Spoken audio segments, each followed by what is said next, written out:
The following is distributed by the Berean Call. I have decided to follow Jesus.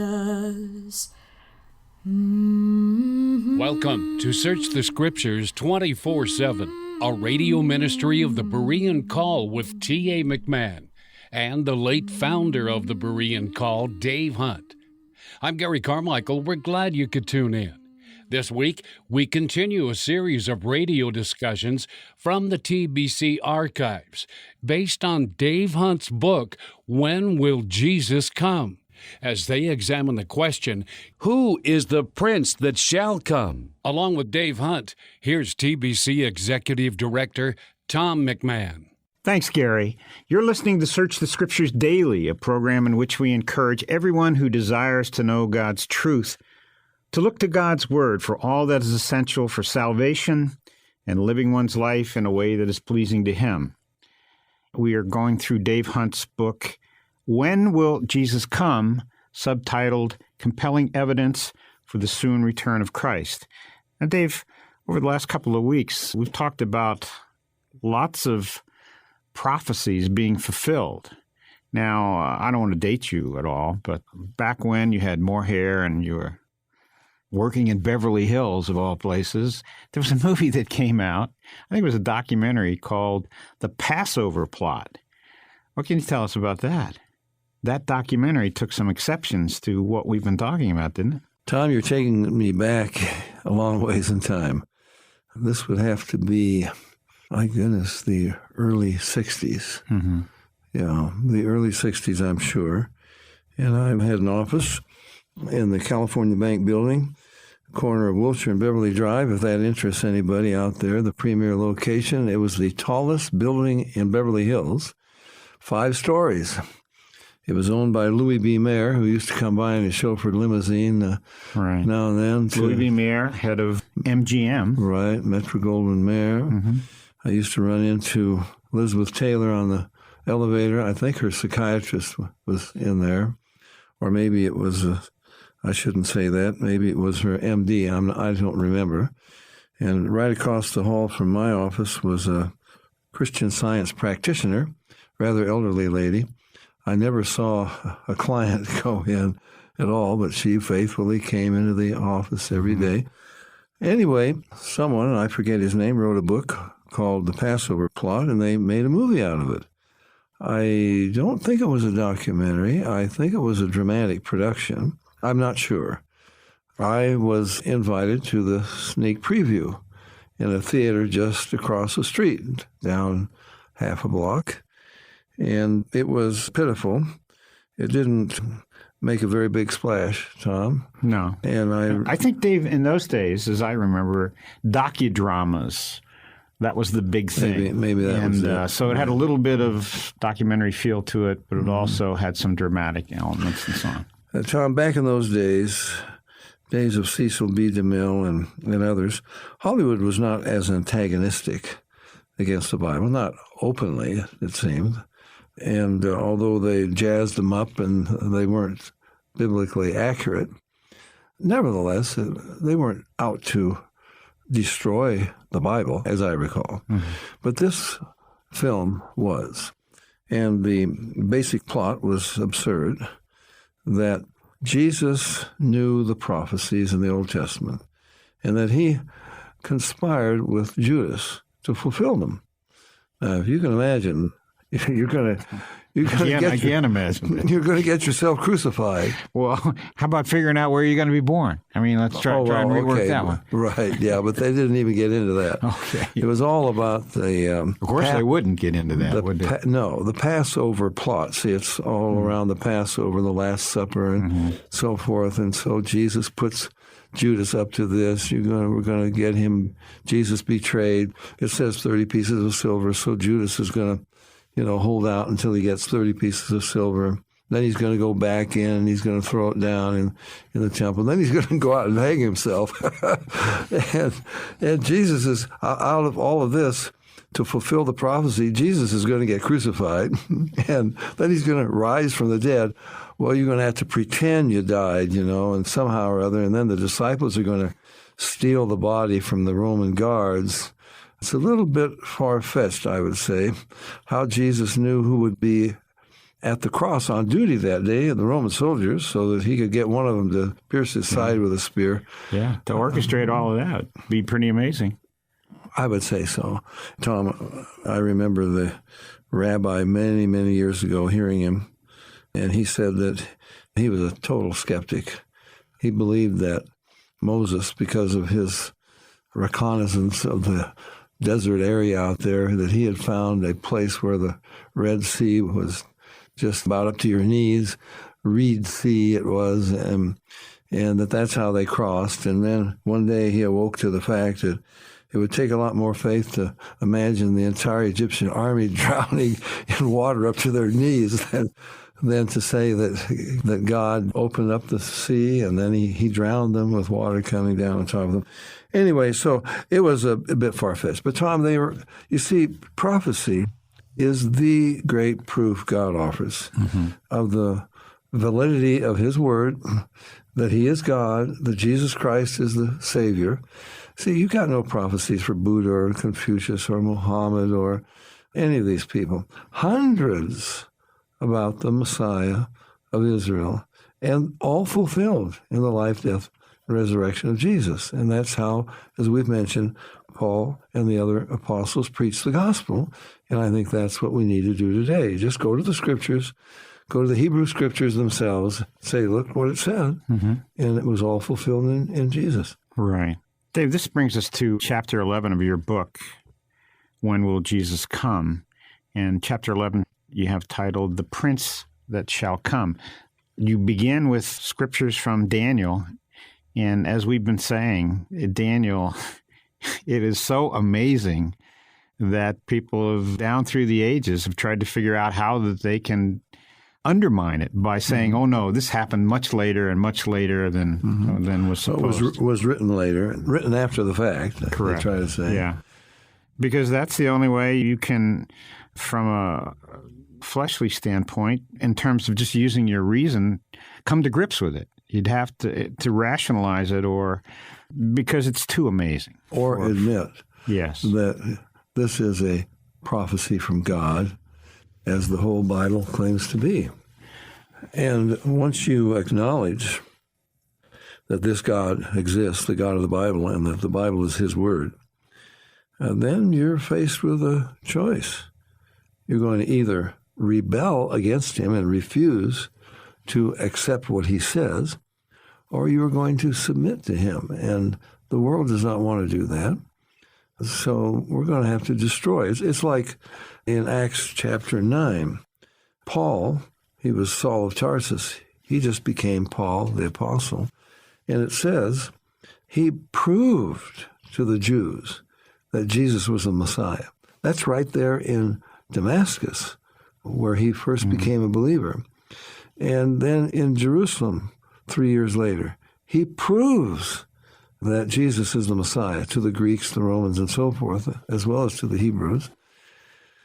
Well, what did they do? They went about to kill him. He had to escape Damascus, led over the wall in a basket, you remember? So they had all the evidence, all the facts, and they did not want to believe. People believe what they want to believe. So now we can escape that dishonesty by showing that these prophecies aren't true, or that they were uttered, written down after the fact, and that's what it's about. That's the problem. Daniel, chapter 9. I'll read some verses from chapter 9 and chapter 8. But Daniel 9:26 and 27, and the people of the prince that shall come shall destroy the city and the sanctuary. And he shall confirm the covenant with many for 1 week, and in the midst of the week he shall cause the sacrifice and the oblation to cease. And in Daniel 8:24 and 25, and his power shall be mighty, but not by his own power, and he shall destroy the mighty and the holy people, and through peace he shall destroy many. He shall also stand up against the prince of princes, but he shall be broken without hand. Dave, this is the prince that shall come. But before we get to who he is, could you give us a little background again? Because I know somebody just listening to the program, even if they've heard it once before, the issue of 69 weeks, then a gap with regard to the 70th week. Yeah. What about that? Well, we saw, I guess it was last week or the week before, Daniel chapter 9 begins with Daniel saying that he's been a captive in Babylon for, 68 years, something like that. He's reading the scriptures. He has the books of Moses, and he's got Jeremiah's prophecy. He probably had the entire Bible as far as it had been written up to that time. And suddenly the light goes on. He knows the prophecy of Jeremiah, chapter 25, that 70 weeks are determined upon the desolation of Jerusalem.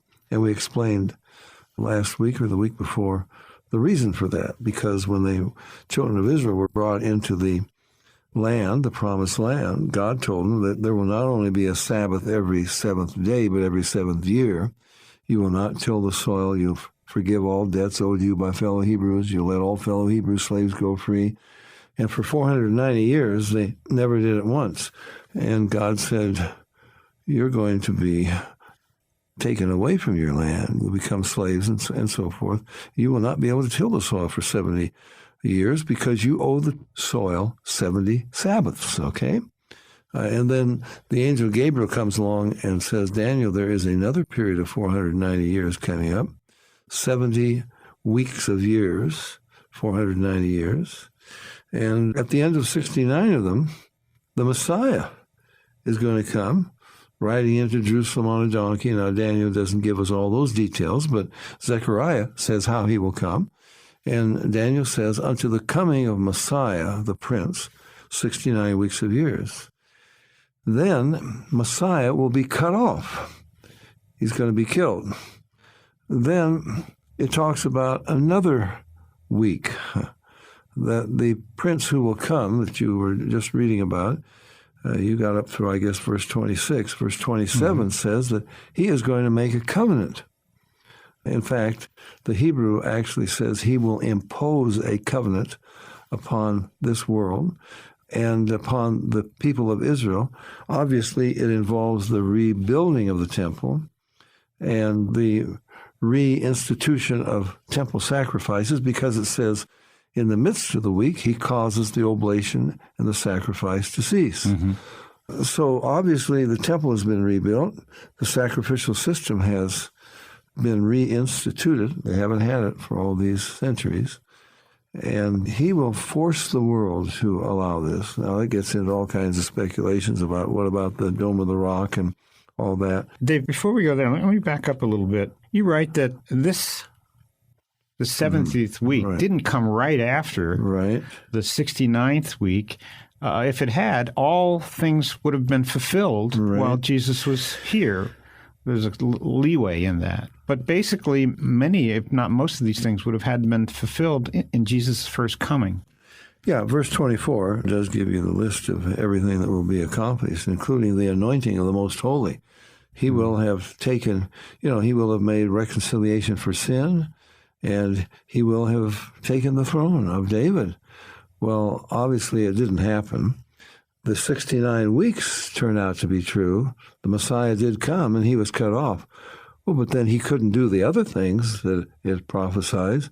If he's cut off, if he's killed, there must be another coming. And so that, of course, would be reserved for the end of this 70th week. So there are 70 weeks of years. Well, we got 7 years hanging because the Messiah was crucified. He rose from the dead, but he left for heaven. So people say, well, wait a minute, how do you get this, that there's a gap there and so forth? Well, it has to be, or else God's a liar. Absolutely. Because then prophecies that we've been saying over and over again have been fulfilled, 100% accuracy. That wouldn't be the case. Tom, there are so many Christians today who will then spiritualize. Oh, well, it must have all happened. They'll spiritualize it away. No, we know that, see, it says 70 weeks are determined upon your people and upon your holy city. Well, that's the Jews, and that's Jerusalem. This is 924. Then the prophecy was, but Jerusalem will be destroyed by the prince who will come. So Jerusalem's going to be destroyed. The holy people, the Jews, will be scattered. Israel will be no more. And we got a problem here. How are you going to fulfill the rest of the Messiah was killed. He rose from the dead, but he's gone to heaven. So as you say, there has to be a gap here, a break. And the church was formed. The gospel went out. The Jews rejected. The gospel went out to Gentiles. And that was good news for Gentiles. But it wasn't anything new. It's all through the Old Testament. Genesis 12, verse 3, it says, God says to Abraham, in your seed shall all the nations of the world be blessed. That could only be through the Messiah. Okay? So I believe that we live in that period of time now. Now we are obviously moving toward the termination of that gap because Israel is back in her land. Hadn't happened in, well, you could say it hadn't really happened for 2,500 years. After the Babylonian captivity, they did get back in the land, but they were not really an independent nation. They were under the heel of Rome. Even during Jesus' time here. Exactly. And we had Herod's temple and so on. But that wasn't enough to fulfill these prophecies. No. So there hasn't been an independent Israel since about 500 BC when Jerusalem was destroyed. Although you've had Jews back in the land, they were always under the control of someone else, the Romans. And then, of course, the Romans destroyed about 1,000 villages in 132 to 135 AD, and there was another diaspora. And so, although Jews have come back into the land, they've never been able to reform themselves as a national entity until May 14th, 1948, when they declared their independence. Now, Tom, it looks like the rest of these 7 years, this last week, everything is getting in place for this to be fulfilled now. So prior to the second coming, Christ returning, there's a prince. So who is this prince that shall come that Daniel's talking about? Well, it says the people of the prince who shall come. So this is somebody who's yet to come. He's not there at that time. But the people of the prince who will come will destroy the city and the sanctuary. Well, it was the Romans who destroyed the city. 70 A.D. Right. And the sanctuary, the temple, destroyed the temple. It's never been rebuilt since. But the prince that will come was not there. These were his people. Of course, this is way down in history. What could be the relationship? Well, this was the Roman Empire, so it seems that the prince who will come is going to rule over a reconstituted Roman Empire. And as you know, the Europeans have never given up the idea that the greatness of the Roman Empire would be restored. And today we're in that process. I mean, the European Union, and I think it goes beyond that, it will be worldwide, but more and more nations are joining the EU. There's not 10. I grew up with the idea that there would be 10-nation confederacy reviving Western Europe. No, this talks about a worldwide confederacy. Antichrist will control the world, and it's divided into 10 regions and so forth. So, Tom, I would say we're getting very, very close to this. So the Antichrist is the prince who will come. His people destroyed the city and the sanctuary, and now he is going to restore it. So that's what we get in verse 27. He will impose a covenant upon Israel and the world that will allow the temple to be rebuilt and the sacrificial system to start again. And Israel will think, wow, this is really our friend, but he's only rebuilding the temple to put his image in there and demand to be worshipped as God by the Jews and the world. In John 5, Jesus said, I am come in my Father's name, you receive me not. Another will come in his own name, him you will receive. And this is the one we read about, who through peace will destroy many, Daniel 8:25. And it's amazing, Dave, we've mentioned on this program, many Jewish people who reject Jesus as the Messiah say it's because he didn't bring peace. Right. Yet peace, and then the putting up of the temple again so that the sacrifice can continue. This is everything that Israel's looking for, peace and a temple and the sacrifice continuing. So they will hail him as the Messiah. And he doesn't come in the Father's name. He comes in his own name.